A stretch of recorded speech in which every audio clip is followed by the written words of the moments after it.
NCERT Hindi channel पर आप सभी का स्वागत है और इस भाग में भी हम मुहावरों के अर्थ को समझने की जो एक कोशिश कर रहे हैं उसको आगे बढ़ाते हुए कुछ मुहावरों को उनके अर्थ के साथ साथ समझेंगे।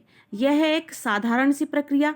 मुख्य बात यह है कि जो मुहावरे हैं उनके अर्थ को समझा कैसे जाए, जिससे कि यदि आपके सामने कुछ ऐसे मुहावरे भी कभी आपकी परीक्षाओं में आ जाएं जिन्हें आपने कभी देखा नहीं या फिर आप उनके अर्थ को नहीं जानते हैं, तो किस तरीके से हम उनके अर्थ तक पहुंच सकते हैं, उसी की एक कोशिश में हम यहाँ पर मुहावरों को समझने की एक कोशिश में लगे हैं। और उसी को आगे बढ़ाते हुए इस भाग में भी हम मुहावरों को उनके अर्थ के साथ समझने की कोशिश करेंगे।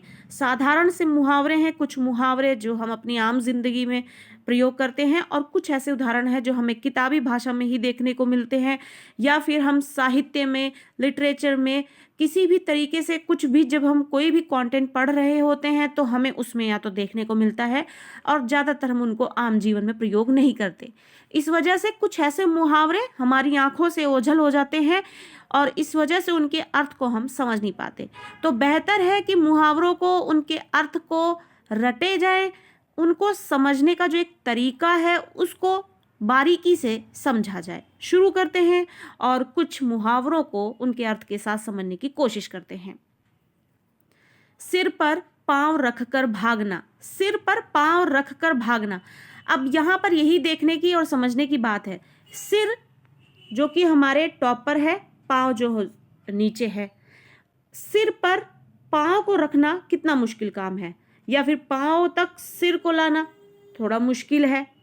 अब कुछ लोग कह देंगे कि योगा करने पर भी ऐसा संभव है, पांव तक लोग अपना सर लाते हैं, योगा के माध्यम से उन्हें उनकी प्रैक्टिस होती है।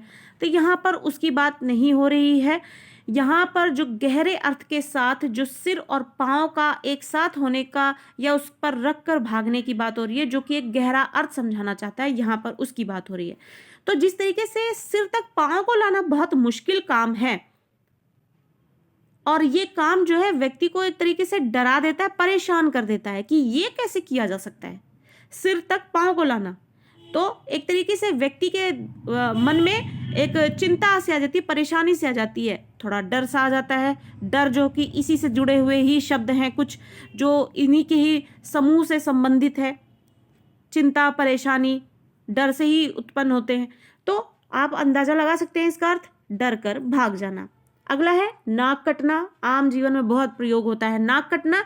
नाक का सीधा अर्थ जो है कहीं पर भी आप पढ़ेंगे वो इज्जत से संबंधित होता है और कुछ समझने की जरूरत ही नहीं है। नाक यानी कि अपमान।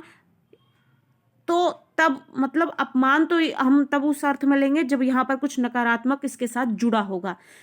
अब जहां पर भी नाक शब्द आ जाएगा यानी कि वो इज्जत से संबंधित कोई चीज बयां करने की कोशिश कर रहा है। तो नाक कटना, अपमानित होना। अब कटना शब्द का यहाँ पे जो कि एक नकारात्मक अर्थ है, यानी कि किसी चीज का जो है ना होने से अर्थ होता है यहाँ पर। तो नाक जो कि इज्जत से संबंधित है, यानी इज्जत ना होना, यानी अपमान हो जाना, तो अपमानित होना इसका अर्थ हो जाएगा। नाको चने चबाना। नाकों से चने चबाना। चने हर किसी ने खाए होंगे और चने खाने में कितनी मेहनत लगती है। जब दांतों से ही चबाए जाते हैं, उन्हें खाया जाता है, तो आप देखेंगे बहुत ताकत लगती है उन्हें खाने में। बात यहाँ पर नाकों से चने चबाने की बात हो रही है, यानी बहुत ही मुश्किल बात है ये। तो नाकों से कैसे चने चबाए जा सकते हैं? जो काम दांत करते हैं उनसे जब ये काम लिया जाता है तो उनको तकलीफ होती है, तो ये नाकों से चने चबाने वाली बात कैसे उठ सकती है? यानी एक कुछ इलॉजिकल सी बात हो रही है। तो बुरी तरीके से परेशान कर देने वाली बात है, एक बहुत तकलीफ देने वाली चीज है ये। तो नाकों से चने चबाना यानी बुरी तरह परेशान करना। नानी याद आना। बच्चा बच्चा इस मुहावरे को प्रयोग करता है। नानी याद आना, या आपको बहुत परेशानी होगी तो आप जैसे माँ को याद करते हैं, नानी को याद आना यानी कष्ट को अनुभव करना। यानी आपने कोई तकलीफ महसूस की तो आपने या तो माँ को याद किया या तो नानी को याद किया। माँ के बाद नानी ही बहुत ही प्यार करते हैं बच्चों को, इसलिए नानी याद आना एक कहावत, एक मुहावरा बन गया कि नानी याद आना यानी कष्ट को अनुभव करना। यानी जब हम किसी तकलीफ में होते हैं, जैसे हमें माँ की याद आती है, वैसे ही उसके लिए एक मुहावरा तैयार हुआ है, नानी याद आना यानी कष्ट को अनुभव करना। 9-2-11 होना। 9-2-11 होना यानी कि सभी आम जीवन में बहुत ये कहावत यूज करते हैं, प्रयोग करते हुए नजर आएंगे। 11 नंबर की बस पकड़ के आए हैं, ये है वो है। 9 2 11 होना, आप सीधे यहाँ से बात पता कर सकते हैं, भाग जाना। यहाँ पर 11 नंबर की बस का प्रयोग किया जा रहा है और भागा जा रहा है। पत्थर की लकीर होना, पत्थर की लकीर। अब आप यहाँ पर एक चीज देखें, पत्थर है, उस पर कोई लकीर खींच दी गई। अब क्या वो लकीर कभी मिट सकती है? वो लकीर कभी भी मिट सकती है? बिल्कुल नहीं। पत्थर पे खींची हुई लकीर कभी नहीं मिट सकती, यानी वो चीज पक्की हो गई है। तो पत्थर यानी वचन जो है हमेशा मजबूती के अर्थ में लिए जाते हैं, वचन का पक्का होना। तो पत्थर क्या है? पत्थर है, मजबूत है, कठोर है। तो वचन और पत्थर को एक साथ कनेक्ट किया जाता है, इस वजह से पत्थर की लकीर होना यानी वचन का पक्का होना। ये इसलिए ये एक मुहावरा बना है। और इसका अर्थ आप देखिए कितना कनेक्टिंग अर्थ है इसका, बड़े ही आराम से आप इसके अर्थ निकाल सकते हैं ऐसे।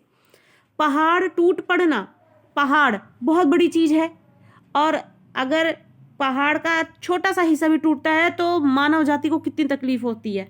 तो आप सोच सकते हैं पहाड़ टूटना यानी कि बहुत बड़ी तकलीफ आ जाना, भारी संकट आ जाना, सीधा अर्थ कनेक्टिंग है एकदम। पेट में चूहे कूदना, अब घरों में जब आप देखेंगे चूहे होते हैं तो उनकी उछल कूद से या फिर उनके व्यवहार से कितनी परेशानी होती है। तो भूख लगने से वैसे ही परेशानी व्यक्ति को होती है। इसी के लिए एक कहावत तैयार हुई है कि पेट में चूहे कूदना यानी बहुत भूख लगना। फूटी आंखों ना सुहाना, यानी कि फूटी आंखों ना सुहाना मतलब पसंद, और फूटी आंख यानी कि वो आंखें जिनमें कुछ तकलीफ है, यानी जिन आंखों में तकलीफ है पहले से, उनको भी अगर आप भाते नहीं हो, यानी कि जरा भी अच्छा ना लगना। एक है एक सही सलामत आंखों से देखने वाला जो है वो सब कुछ देख परख कर ही कहता है कि हाँ ये पसंद है नहीं पसंद है। लेकिन अगर एक ऐसा व्यक्ति जिसकी आंखों में तकलीफ है उसके बावजूद वो अपनी तकलीफ भरी आंखों से भी अगर आपको देखकर ये बोलता है कि नहीं ये चीज नहीं पसंद है, मतलब आप जरा भी ना अच्छे लगने वाली चीज की बात कर रहे हैं। बगुला भगत, बगुला के विषय में हर कोई जानता है, किस तरीके से अपने ध्यान केंद्रित करके वो किस तरीके से अपना भोजन एकत्रित करता है। तो वो थोड़ा कपट के सेंस में आ जाता है। कपट यानी धोखे से एकदम से किसी चीज को अपने काम में लाना। तो बगुला भगत, भगत यानी कि जो उसी में रम जाए। तो कपटी व्यक्ति जो कपट में ही लीन रहता है उसको क्या कहते हैं? बगुला भगत, कपटी, कपट करने वाला, लोगों को छलने वाला, धोखा देने वाला। आगे बढ़ते हैं, कुछ और मुहावरे देखते हैं। बाएं हाथ का खेल, बाएं यानी कि लेफ्ट हैंड, बाएं हाथ का खेल, ये तो मेरे बाएं हाथ का खेल है। बहुत ही प्रयोग होने वाला एक मुहावरा है जिसका अर्थ है सरल कार्य, कि ये मेरे हाथ का, ये मेरे उल्टे हाथ का काम है, यानी बहुत ही मेरे लिए ये आसान है। बाल बाल बचना, कठिनाई से बचना, ये भी बहुत ही जो है वेल नोन ये एक मुहावरा है। बाल बाल बचना यानी कठिनाई से बचना। अब आप देखेंगे इसको अगर हम डेली लाइफ से, आपको कहीं भी थोड़े बहुत इलॉजिकल भी लग सकते हैं लेकिन बहुत ही कनेक्टिंग होते हैं और सीधे आपको अर्थ तक पहुंचाते हैं। बाल बाल बचना, अगर हम बालों में ही ले लें इसको, तो एक एक बाल कितना है सर में, आप एक व्यक्ति की सुंदरता में चार चांद लगाने में बाल अपनी बहुत महत्वपूर्ण भूमिका निभाता है।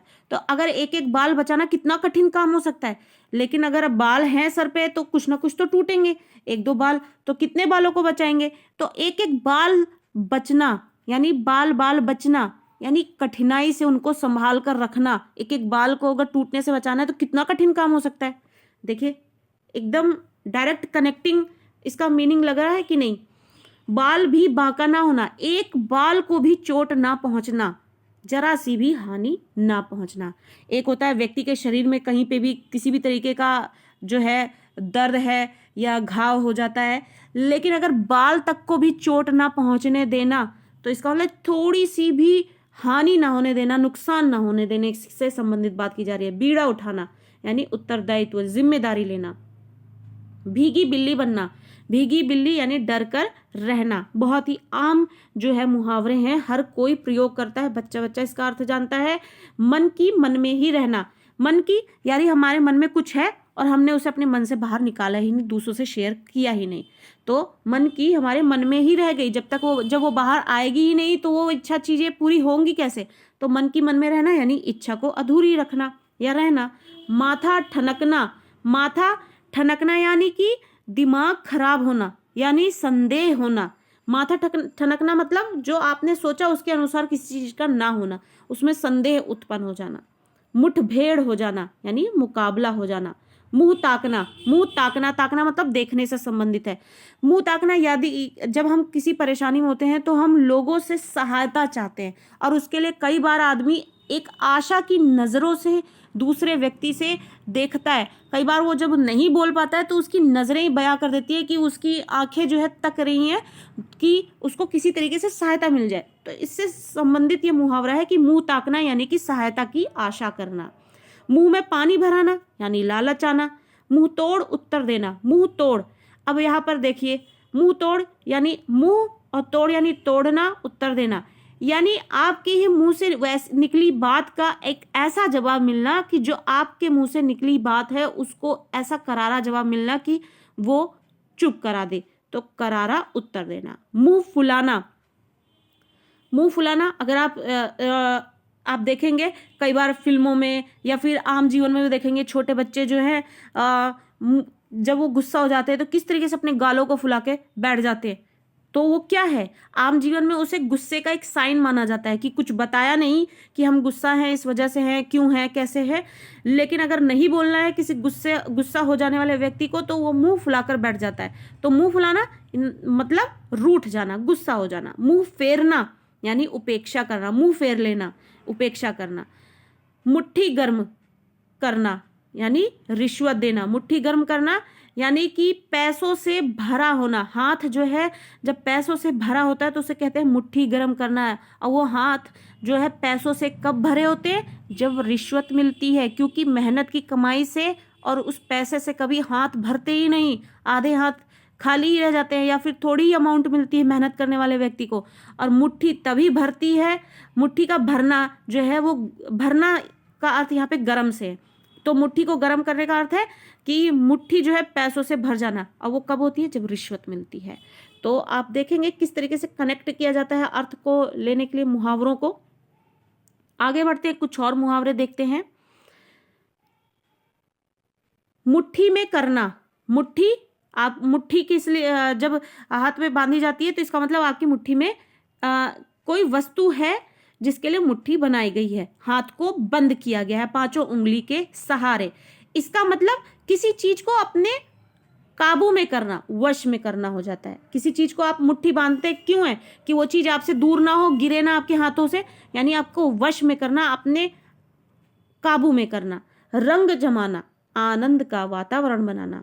रंग उड़ना, रंग उड़ना यानी जब तक व्यक्ति खुश रहता है तो उसका चेहरा खिला खिला रहता है, और वही फिर उस जो है जब वो घबरा जाता है तो उसके चेहरे का वो रंग उड़ जाता है, उसके चेहरे पे वो साफ डर उसका झलकता हुआ दिखाई देता है। तो इसी के लिए ये कहावत बनी है, मुहावरा बना है कि रंग उड़ना यानी घबरा जाना।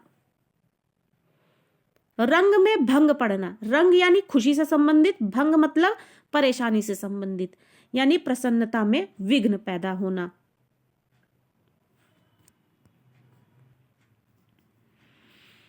तो रंग यानी कि रंगीन होना यानी खुश होना, भंग यानी उस रंग का उड़ जाना, और रंग उड़ने का यहाँ पे हमने अभी अर्थ समझा ही है। रंग में भंग पड़ना, रंग जो है रंग से संबंधित है, रंग जो है वो सकारात्मक अर्थ लेते हैं और भंग जो है वो नकारात्मक अर्थ है। तो रंग यानी खुशी में विघ्न पड़ जाना। रंगा सियार, सियार जो कि आप जानते ही हैं कितना खौफनाक होता है, डरावना होता है। और रंगा सियार हो यानी कि उसने चादर ओढ़ रखी है किसी और व्यक्तित्व की, तो वो सियार अंदर से तो खूंखार है पर ऊपर से उसने कोई और रंग डाल रखा है, यानी ढोंग करने वाला व्यक्ति, यानी वो व्यक्ति जो ढोंग करता हुआ नजर आए, अंदर से कुछ और हो, बाहर से कुछ और हो, अपने व्यवहार के नजरिए से। रफू चक्कर होना, भाग जाना। अब अगर इसको कनेक्ट करके देखा जाए तो रफू किया जाता है तो आप देखते हैं मशीन किस तरीके से जल्दी जल्दी जल्दी धागों से डिजाइन बनाती चली जाती है, तो वो भागते हुए सेंस में दिखती है सुई, तो आप देख सकते हैं यहाँ पे कनेक्टिंग कितना लग रहा है, रफू चक्कर होना यानी भाग जाना। राई का पहाड़ बनना, राई किसे कहते हैं? राई जो सरसों के दाने होते हैं उनको राई कहा जाता है, और वो कितने छोटे दाने होते हैं। अब अगर आपसे ये कहा जाए, कई बार आप बच्चों को DIY करते हुए देखेंगे, घर में पड़ी बेकार चीजों से कुछ नया बनाते हुए देखेंगे। अगर आपको मान लीजिए कहा जाए कि राई से पहाड़ बनाओ, तो अब इतनी सी छोटी सी चीज से पहाड़ बनाने की बात करना का क्या मतलब बनता है? मतलब भी बनता है अगर, तो क्या छोटी सी राई से कितना आप राई का प्रयोग करके एक पहाड़ बना सकते हैं। एक प्रैक्टिकल बात कर रहे हैं कि राई से क्या पहाड़ बनाया जा सकता है। तो राई यहाँ पर एक छोटी चीज को प्रेजेंट करती है, पहाड़ बड़ी चीज को। तो आम जीवन में इसको किस तरीके से हम कनेक्ट करेंगे? राई यानी एक छोटी सी बात, पहाड़ यानी एक बड़ी बात। तो छोटी सी बात को बड़ा बना देना, छोटी सी बात को बढ़ा देना। लकीर का फकीर होना, लकीर का फकीर होना। लकीर क्या होती है? लकीर हमेशा जो है वो लिटरेचर में कहीं पे आपको कुछ भी रिटन मटेरियल मिले, अगर लकीर शब्द का प्रयोग हो रहा है तो लकीर मतलब कि किसी चीज का पक्का होने से संबंधित है। फकीर साधु यानी पुरानी बातों को ही उचित मानना।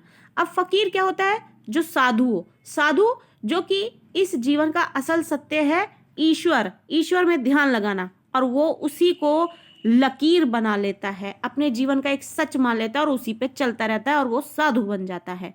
तो लकीर का फकीर होना यानी साधु की तरह एक ही बात पर अड़ जाना, तो यानी पुरानी बातों को ही उचित मानना, उसी को ही सिर्फ मानना।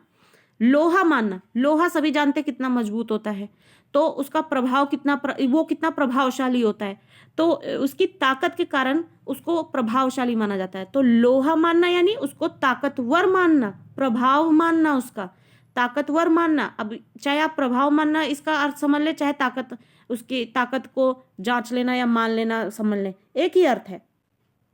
लोहे के चने चबाना, अभी चने चबाना, नाको चने चबाना यानी बहुत मुश्किल काम। अब लोहे के चने चबाना वो भी लोहे के चने, जो कि पहले से मजबूती का अर्थ लिए हुए होते हैं कि कितना मजबूत होता है चना चबाते वक्त, आप उसको चबाने के लिए कितनी ताकत की जरूरत पड़ती है।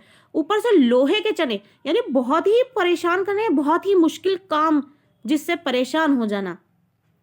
श्री गणेश करना यानी आरंभ करना। अब देखिए, जब भी कोई हिंदू धर्म में होता है कि कोई भी पूजा अर्चना की जाती है तो सबसे पहले गणेश जी की आराधना की जाती है, जो कि एक नियम है कि एक सफल पूजा के लिए सबसे पहले गणेश जी का नाम लिया जाता है। तो गणेश जी की पूजा से किसी भी पूजा की शुरुआत की जाती है। तो श्री गणेश करना यानी शुरुआत करना, आरंभ करना। शहीद होना सभी जानते हैं, बलिदान होना।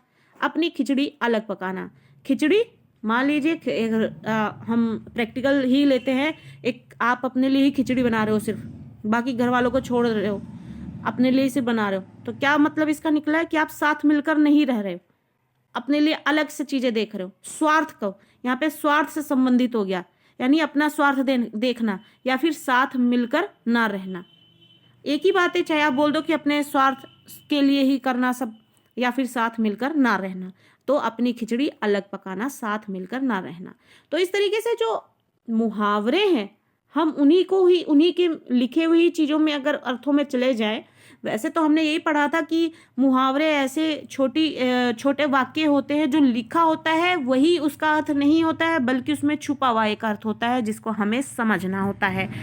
अब यहाँ पर जो लिखा है एग्जैक्ट हमें वही नहीं लेना है, पर हमने उसको रिलेट करते करते उनमें से अर्थ निकाला, जो कि बड़ा ही आसान सा महसूस हुआ है। और इससे जो है भाषा को बहुत ज़्यादा प्रभावशाली बनाया जाता है। इस वजह से मुहावरों की हमें जरूरत पड़ती है। इसी के लिए किसी भी भाषा में व्याकरण के अंतर्गत हम मुहावरों को पढ़ते हैं। बच्चे कई बार सोचते होंगे ये मुहावरे क्यों पढ़ाए जाते हैं हमें, आखिर क्यों ये सिलेबस में है। मुहावरों की अपनी एक भूमिका है। जब आप अपनी किसी अगर आप अपने लिए एक दिन भर का एक खाका भी तैयार करके आपके पूरे दिन में क्या हुआ है आप उसको सिर्फ डायरी में लिख रहे हैं, मान लीजिए आप जो भी आज पूरा दिन आपने किया उसको एक डायरी में लिखने चले हैं, और आप अपनी लेखन शैली को जांचना चाहते हैं, पता करना चाहते हैं कि आप कितना अच्छा लिख सकते हैं, आपके पास कितना शब्द भंडार है। और अगर आप कम शब्दों का या आसान शब्दों का भी प्रयोग करते हैं। और साथ में आप जब अपनी बातों को बताते बताते कुछ मुहावरों का प्रयोग करते हुए अपनी बातों को पेश करते हैं तो आपका लिखा हुआ बहुत प्रभावशाली माना जाएगा, बहुत प्रभावशाली महसूस भी होगा कि कितनी सुंदर लेखन शैली है और कितनी गहरी जानकारी है। मुहावरों की अपनी एक भूमिका होती है भाषा में, जो भाषा को बहुत ही स्ट्रॉन्गेस्ट उसमें दिखाता है। जो लिखता है उसके लिए तो अच्छा ही है कि उसकी जानकारी कितनी गहरी है, पढ़ने वाला उसके विषय में जानता है, फिर उसकी बड़ाइयाँ होती हैं, वो लोगों में जाना जाता है। तो मुहावरे जो हैं अपनी एक बहुत बड़ी भूमिका रखते हैं। तो इसी के साथ यहाँ पर मुहावरों के अर्थ को हम समाप्त करते हैं। अगले भाग में कुछ और मुहावरे और लोकोक्तियों के साथ पेश होंगे और वहाँ उनके अर्थों को समझने का प्रयास करेंगे। धन्यवाद।